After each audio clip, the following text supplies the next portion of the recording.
আসসালামু আলাইকুম প্রিয় দর্শক, আজকে আমি যে আলোচনাটা করব এটা মূলত তারেক রহমানকে নিয়ে। তারেক রহমানের বিএনপির উনি ভারপ্রাপ্ত চেয়ারপারসন। গত 15 বছরের বেশি সময় ধরে উনি আমাদের দেশে নেই, ইংল্যান্ডে অবস্থান করছেন, লন্ডনে আছেন। ওখানে থেকে উনি বিএনপিকে দল হিসেবে ঐক্যবদ্ধ রেখেছেন এবং পরিচালনা করছেন। ওনার সম্পর্কে আরেকটা তথ্য হলো, শেখ হাসিনা চলে যাওয়ার পর এর মধ্যে প্রায় 1 বছর 3 মাস হয়ে গেছে, কিন্তু এখনও উনি দেশে আসেননি। ওখান থেকে উনি নিয়মিত সোশ্যাল মিডিয়া এবং ইলেকট্রনিক মিডিয়ায় বিভিন্ন সময় বক্তব্য দিয়ে থাকেন এবং সেই বক্তব্য একদম গ্রামে গঞ্জে প্রত্যন্ত অঞ্চলে পর্যন্ত চলে যায়। উনি একদম প্রত্যন্ত অঞ্চলে তৃণমূল পর্যায়ের অনেক সভাতেও উনি অনলাইনে যুক্ত হন এবং মানুষের সঙ্গে কথা বলেন। এটা একটা নতুন ধারার রাজনীতি আমাদের দেশে বলা যায় ওনার মাধ্যমে চলছে। এটা নিয়ে প্রশংসা আছে, সমালোচনা আছে। আমি নিজেও বহুবার ওনার সমালোচনা করেছি। আজকে আমি যে কথাটা বলবো এটা আরেকটা কথা ধারাবাহিকতা। আমি এর আগেও কয়েকদিন আগে একটা বিষয় নিয়ে আমি কথা বলেছি। সেটা হলো যে এই যে গণভোট, এই সমস্ত রাজনৈতিক যে সমস্ত এজেন্ডা বিভিন্ন দলের, বিভিন্ন রাজনৈতিক দলের, তার বিপরীতে উনি বলেছেন যে কৃষকরা যে আলুর দাম পাচ্ছে না, এই বিষয়টা কিন্তু উনি তুলে এনেছিলেন ওনার একটা বক্তব্যে। সেটা নিয়ে অনেকে অনেক রকম ট্রল করেছে, বাট আমি এটাকে প্রশংসা করেছি। আমি মনে করি একটা পলিটিক্যাল লিডারের বক্তব্য এরকম গণমুখী হওয়া উচিত। আজকে আমি যে প্রসঙ্গটা নিয়ে কথা বলবো এটা হচ্ছে, উনি ওনার ভেরিফাইড ফেসবুক পেজে এখন থেকে প্রায় 22-23 ঘন্টা আগে একটা পোস্ট দিয়েছেন এবং এই পোস্টটা উনি ইংরেজিতে লিখেছেন। ওনার পোস্ট সাধারণত আমি যতগুলি দেখি প্রায়গুলি বাংলায়ও পাই, ইংরেজিতেও পাই, বাট এটা উনি ইংরেজিতে লিখেছেন এবং বেশ বড় একটা পোস্ট। আমি হিসেব করে দেখলাম প্রায় 721 শব্দের এই পোস্টটা। 721 শব্দে সাধারণত একটা আপনার দৈনিক পত্রিকার পোস্ট এডিটোরিয়াল 721 শব্দের মধ্যে হয়ে যায়। সেই হিসেবে বলতে গেলে উনি একটা পোস্ট এডিটোরিয়াল লিখেছেন এবং লেখাটা অত্যন্ত ঝরঝরে। আমি নিজে পুরোটাই পড়েছি এবং উনি অত্যন্ত সুন্দরভাবে দুটো ইস্যুকে তুলে এনেছেন। এই দুটো ইস্যু হলো একটা হলো বিভিন্ন বন্দরগুলিকে বিদেশিদের কাছে লিজ দিয়ে দেওয়া, আরেকটা হলো এলডিসি থেকে উচ্চতর পর্যায়ে উত্তরণের জন্য সরকার যে সিদ্ধান্ত নিয়েছে সেটা নিয়ে। এবং এই দুই ক্ষেত্রেই সরকারের সিদ্ধান্তের উনি বিরোধিতা করেছেন। সরকারের সিদ্ধান্তটা হলো, সরকারের সিদ্ধান্তগুলো আমি বলি, যেমন ওনারা অলরেডি 2টা পোর্ট তড়িঘড়ি করে 2টা বিদেশি প্রতিষ্ঠানের কাছে দিয়েছেন। কি শর্তে দিয়েছেন, কি এখানে আমাদের কি লাভ, আমাদের কি ক্ষতি, আমাদের কি ঝুঁকি, এগুলো নিয়ে কোনো রকম কেউ জানে না। এবং আশিক চৌধুরী সাহেব বিরাট, যিনি চেয়ারম্যান, উনি বলেছেন এগুলো নাকি নন ডিসক্লোজার এগ্রিমেন্ট। আমার পোর্ট আরেকজনকে বিদেশি কোম্পানিকে আপনি দিবেন, সেটাতে আমরা কি পাবো, লাভজনক হবে না লস হবে, এটা জানার অধিকার আমাদের জনগণের নাই। উনি করবেন, ওনার সে এখতিয়ার আছে। এটা কি স্বৈরাচারী এখতিয়ার, নাকি প্রশাসনিক এখতিয়ার, নাকি গণতান্ত্রিক এখতিয়ার, এটাও প্রশ্ন আমরা করতে পারবো না। উনি দিবেন। উনি আবার এই দেশের নাগরিকও না, কিন্তু উনি দ্বৈত নাগরিক। উনি অর্ধেক এই দেশের নাগরিক আর অর্ধেক হলো যুক্তরাজ্যের নাগরিক। উনি এই কাজ শেষ করার পরে যখন সরকারের পতন হবে অথবা চলে যাবেন, তখন কিন্তু নিশ্চিতভাবে আপনি 100% গ্যারান্টি লিখে রাখতে পারেন উনি আবার যুক্তরাজ্যে ফিরে যাবেন। এখন আসছেন ফপর দালালি, বলে না ফাপড় দালালি, না ফপর দালালি একটা শব্দ আছে, ওটা করতে আসছেন নাকি, আমাদেরকে জ্ঞান দিয়ে যাচ্ছেন, আমাদের জিনিসপত্র লিজ দিয়ে যাচ্ছেন। যাই হোক, চট্টগ্রামের নিউমেরিং পোর্ট, এটাও লিজ দেওয়ার জন্য সব কিছু ঠিকঠাক। এর মধ্যে আদালতে একটা মামলা হয়েছে, রিট হয়েছে এটা নিয়ে। সেই রিটের রায়ও আমরা আগামী সপ্তাহে পেয়ে যাবো হয়তো বা, আর কয়েকদিনের মধ্যে মানে ডিসেম্বরের 1st উইকে আমরা আদালত থেকে এটা রিটের রায় পাবো, কি পাবো না পাবো। এই সময় এই 2টা ঘটনা নিয়ে তারেক রহমান সাহেবের অনেক বড় একটা স্ট্যাটাস আমি দেখতে পেলাম। এবং এখানে উনি কী বলেছেন, বেসিক্যালি প্রথমে যে কথা, উনি 2টো ঘটনা উল্লেখ করেছেন। একজন ক্ষুদ্র গার্মেন্টস মালিক কীভাবে তার রপ্তানি বন্ধ হয়ে যাওয়াতে এখন তার জীবন ধারণটা কীরকম সমস্যা হচ্ছে, টাকা দিতে পারছেন না। আরেকজন চাকরিজীবীর কথা বলেছেন, উনিও একটা জায়গায় চাকরি করতেন, রপ্তানিমুখী চাকরি, এবং সেখানে তার ওভারটাইম ধীরে ধীরে কমে গেছে, তারপরে বেতনও বন্ধ হয়ে গেছে, এখন উনি সংসার কীভাবে চালাবেন এগুলি নিয়ে টেনশন করছেন। এই যে ঘটনাগুলো উনি বলেছেন, এটাকে উনি ব্যাখ্যা করেছেন যে এলডিসি থেকে কীভাবে উত্তরণ হওয়া যায়। উনি বলেছেন যে যখন রপ্তানির উপর চাপ বাড়ে তখন প্রথমে ওভারটাইম বন্ধ হয়, তারপরে শিফট কমে, তারপরে চাকরি চলে যায়। এগুলো কোনো খবরের শিরোনাম হয় না, এগুলো সাধারণ ঘরের নীরব সংকট। কিন্তু এরপরে যে উনি যে কথাটা বলেছেন, দ্যাট ইজ মোস্ট ইম্পর্টেন্ট কথা। আমি ইংরেজিটা কিন্তু আপনাদের বাংলা করে আপনাদের পড়ে শোনাচ্ছি। মানে পরেরটাই হলো সবচেয়ে গুরুত্বপূর্ণ। সেটা হলো যে তারা কখনো এই সিদ্ধান্তে ভোট দেয়নি, তাদের কখনো জিজ্ঞাসাও করা হয়নি, তাদের সামনে কখনো প্রকৃত হিসাব নিকাশও রাখা হয়নি।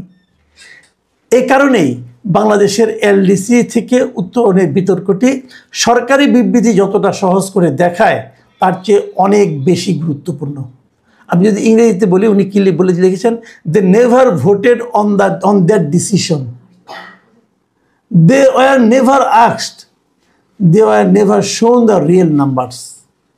উনি এভাবে লিখেছেন, খুব সুন্দর, খুব একদম মানে সহজ ভাষা উনি এটাকে বর্ণনা করেছেন যে এই যে সংকটগুলো, আমি যে আগামীতে নির্বাচনে কাউকে একজনকে ভোট দেব, সেই সময় এই যে সংকটগুলো, এগুলো কি বিবেচনা রাখা হবে?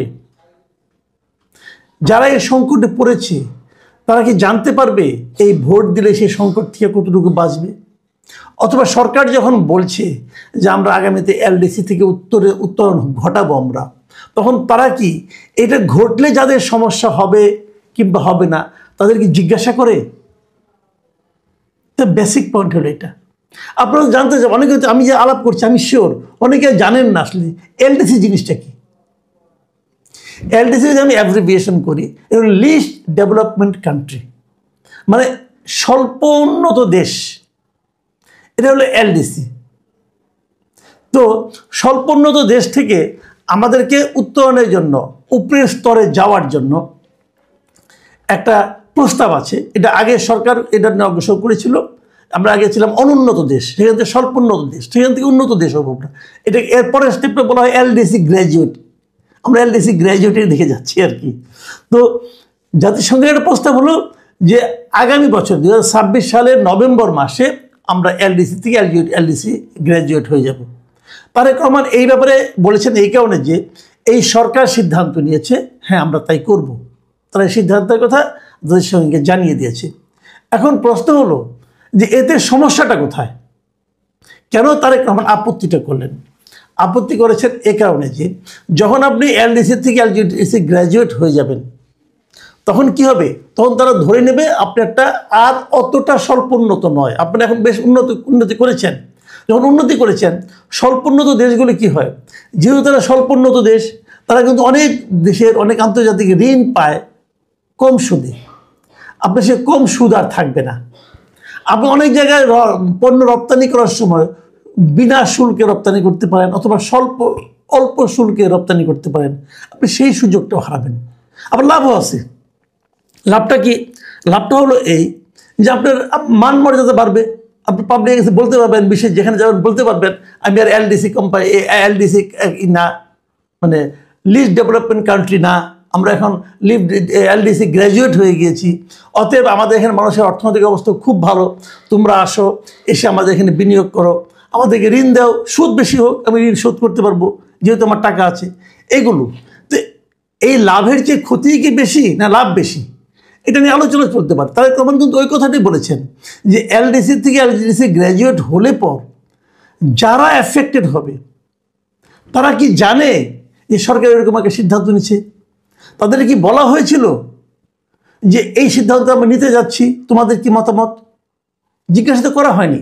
তো সিদ্ধান্তটা কে নিচ্ছে? সরকার নিচ্ছে। তারেক রহমান এই জায়গায় প্রশ্ন করেছেন যে আপনি যে নিচ্ছেন সিদ্ধান্তটা, আপনি কি একটা নির্বাচিত সরকার?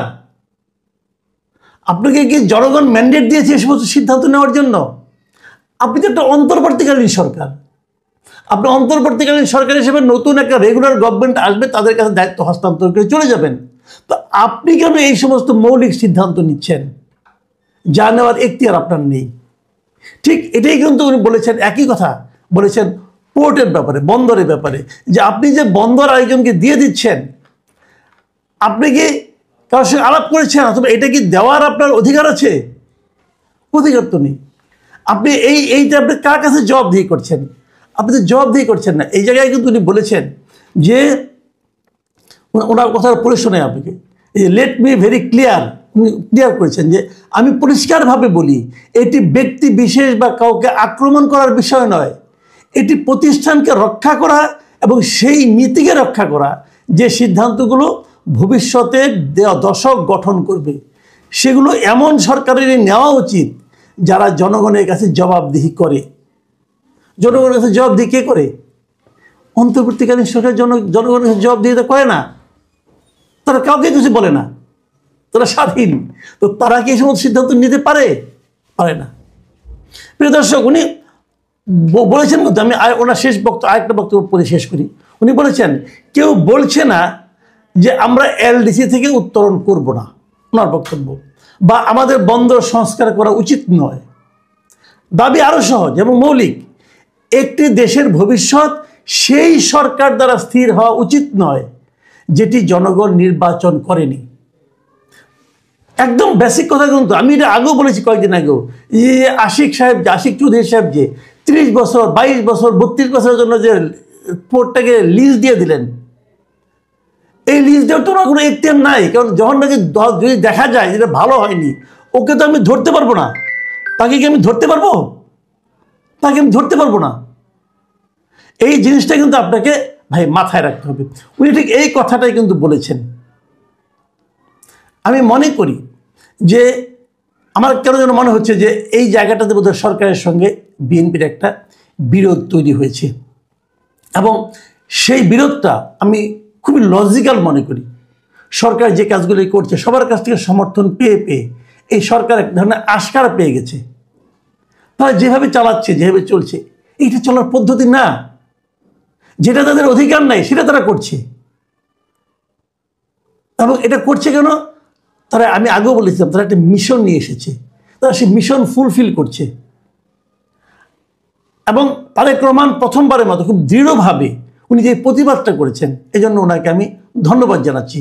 আমরা পলিটিক্যাল পার্টির লিডারদের কাছ থেকে এরকম দেশপ্রেমী আশা করি, এবং আমি আশা করি অন্যান্য যে পার্টিগুলো আছে, যেমন জামাতে ইসলাম আছে, এনসিপি আছে, তারাও এই সমস্ত বিষয়ে সরকারের বিরোধিতা করবে।